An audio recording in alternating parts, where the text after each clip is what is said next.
never made it, but I know what it takes. I'm motivated by a mix of emotion. Got my statement, and I'm reading it slow so I can understand it fully.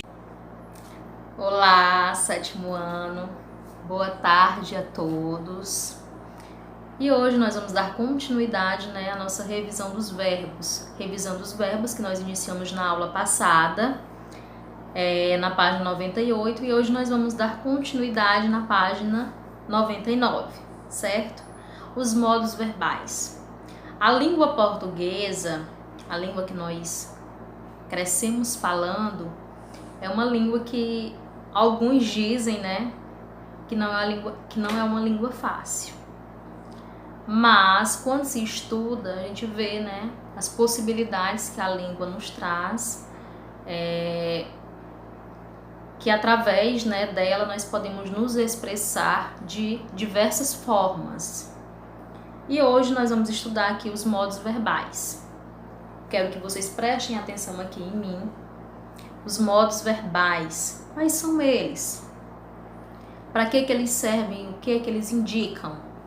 Os modos verbais, eles indicam, vou logo dizer quais são eles, melhor por partes.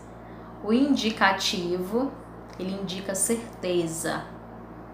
Eu ando, eu estou em casa. Então, eu posso também indicar certeza através da fala. Nós temos outro modo verbal que é o subjuntivo, que ele é basicamente o contrário do indicativo. Indicativo, está aqui, indicativo, indica certeza. E o subjuntivo, ele indica incerteza. Então, eles não se bicam. Mais uma vez, indicativo, certeza, subjuntivo, incerteza. Uma condição, que no livro ele diz condição, mas não deixa de ser a mesma coisa. Então, vamos lá.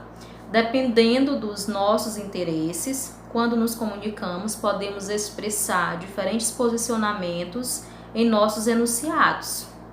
Então, é através da língua que tu vai poder se expressar de N maneiras. Vamos lá. Os enunciados, certeza. Vamos lá. Qual é a certeza? Isso, indicativo.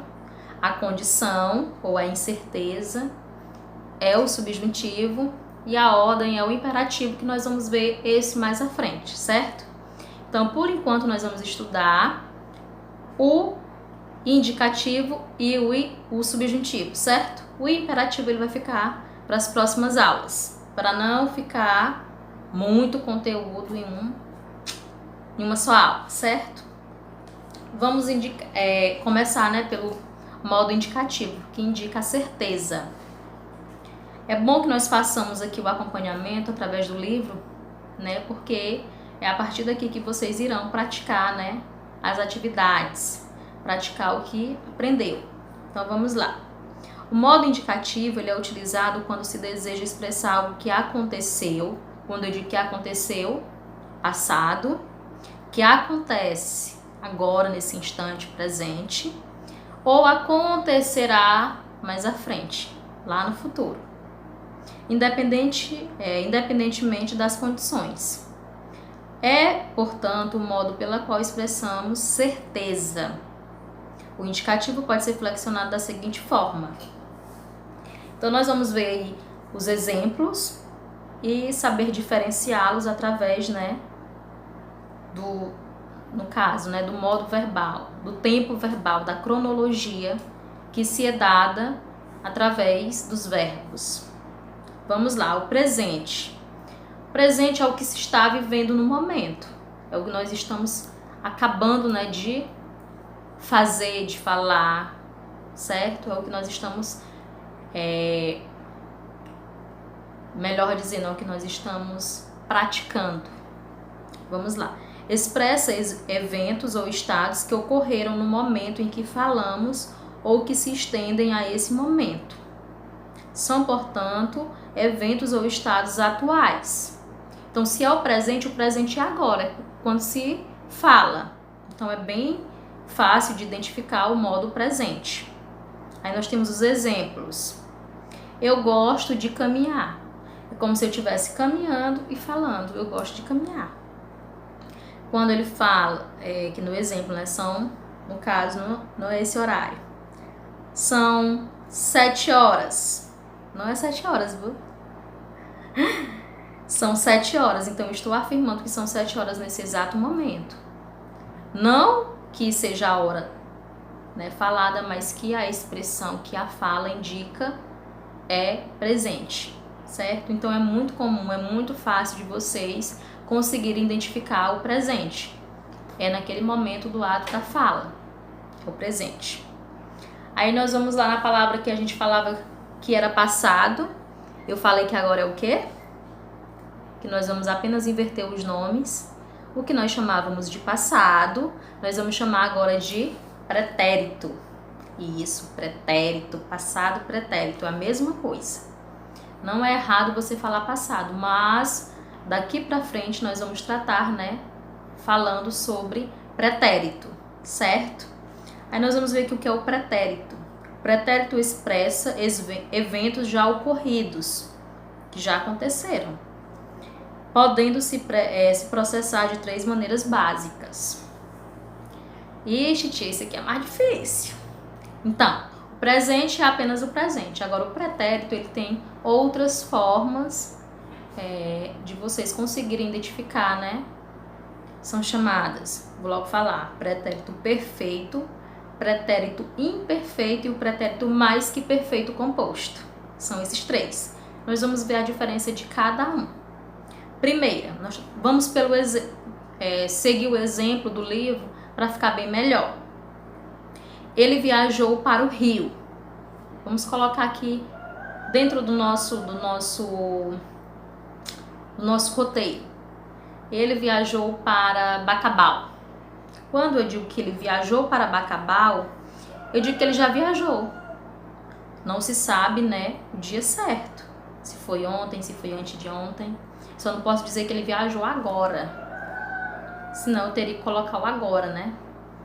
Eu poderia dizer, ele viajou agora para Bacabal.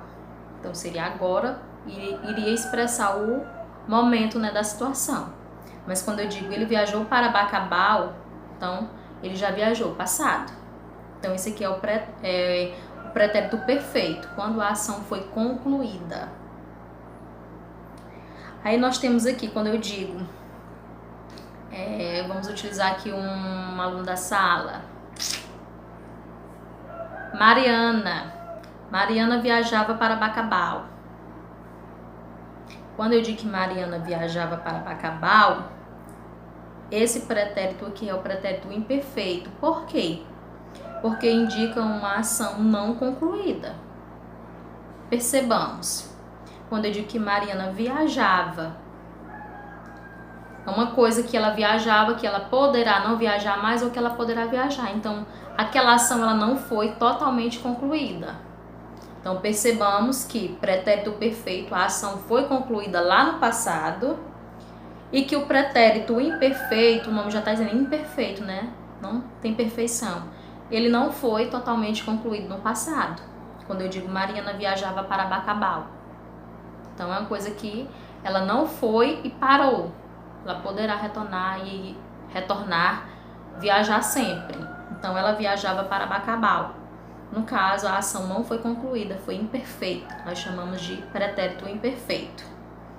E nós temos um aqui que poderá, né, soar como difícil para vocês, mas não tem nada de difícil. A gente vai acompanhar e perceber que cada um aqui é bem fácil. Vamos lá. Ele já tinha viajado quando se arrependeu. Pretérito mais que perfeito composto. Por que é composto, tia? O que quer dizer esse pretérito mais que perfeito composto? Vamos voltar primeiro no simples.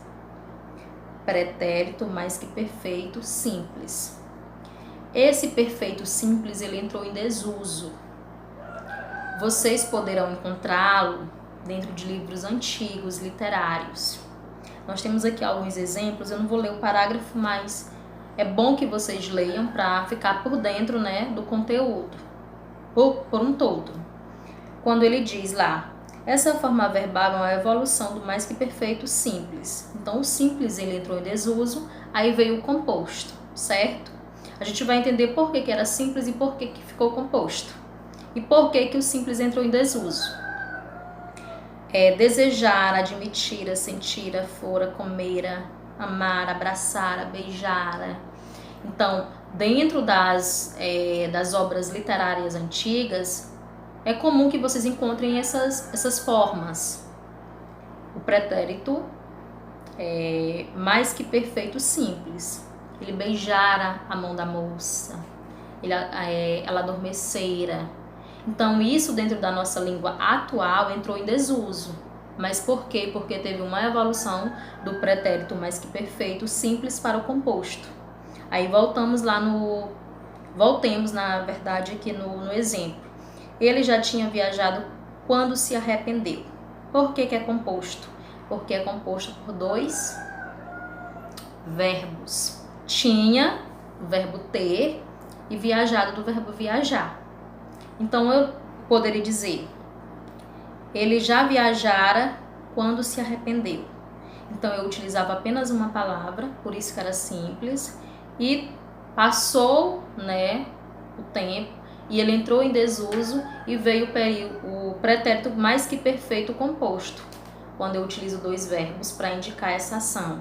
No caso, ele já tinha viajado quando se arrependeu, certo? Então, vamos só recapitular. O modo indicativo, presente, pretérito e futuro. A gente vai ver o futuro mais à frente. Então, presente indica que eu estou praticando no momento, estou falando no momento. Nós temos o pretérito. O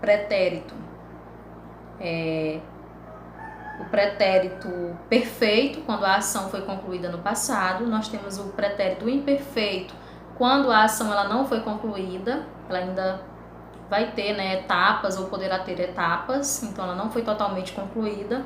E nós temos o pretérito mais que perfeito composto, que é uma evolução do pretérito mais que perfeito simples, certo? E na próxima aula nós vamos ver o futuro, certo? Tchau, tchau!